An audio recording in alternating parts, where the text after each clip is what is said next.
Hey guys, welcome back to the channel. I just want to spend some time taking a look back at Season 1 and look through each unit and just compare how they stack up with each other, but also just general thoughts of how the season went overall.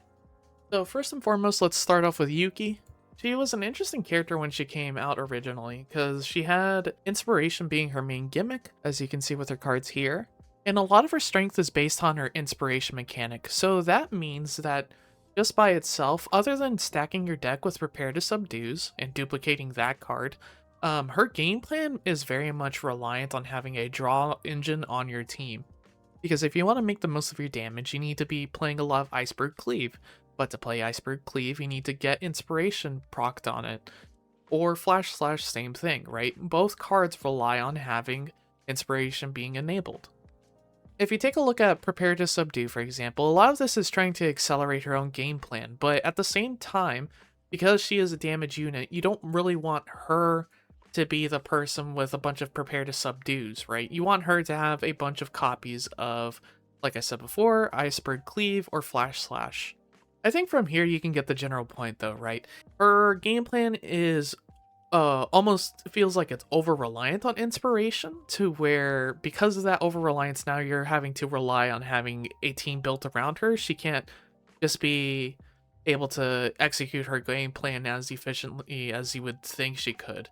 We saw through their roadmap that they mentioned that Yuki was specifically called up by name in terms of being regarded as on a weaker level compared to in terms of like epiphanies and stuff. So hopefully that doesn't get swept under the rug and they actually acknowledge how to make Yuki be more of a, like, have more variety of builds. I want to interrupt real quick to say that I'm actually starting to stream on Twitch and on YouTube as well. Feel free to stop on by, let's talk about video games, you know? And with that, let's get back to the video. So Chizuru, when her trailer dropped, I was really excited for the character because I just like her character design a lot.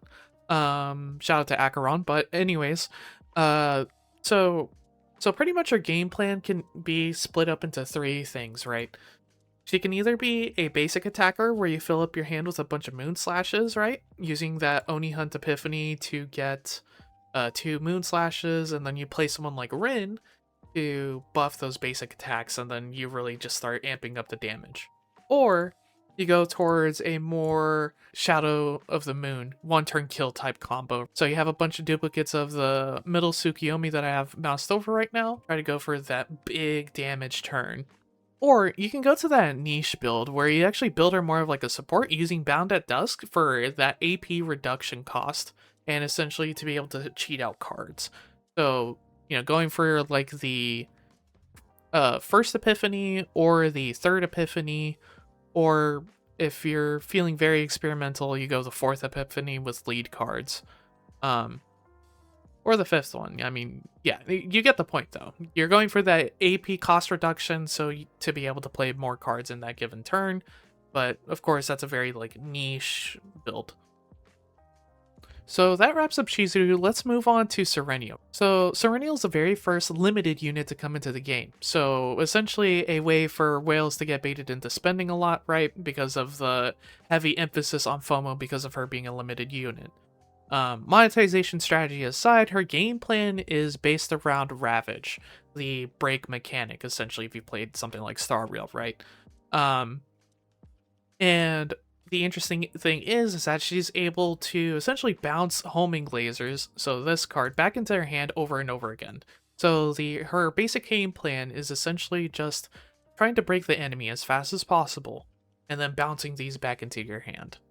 She also has Plasma Missile, which I think if you're able to get a 1 AP or 1 draw, or draw 1 on this card, then it becomes a whole lot better to just get her first Epiphany on it, because I think I can show you save data in a moment where I have +1 AP to proc, and whenever a target is not ravaged, that means it activates one more time, so then I essentially get +1 AP for free, including the tenacity damage and the double damage, right?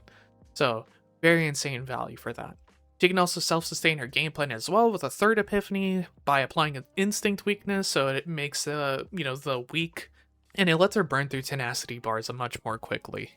Next is Shining Core, and I feel like at this point I'm being a dead horse because once again she's able to sustain her game plan. Shining Core. For Great Rift, I just wanted to leave a comment here saying that I think the mode itself kind of proves out how exhausting it can be to try to farm builds.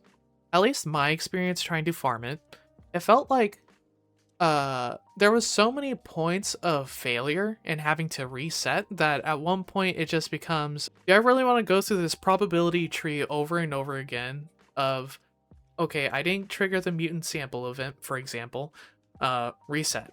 Okay, I did trigger the mutant sample event, but I got the wrong epiphany on someone. Set.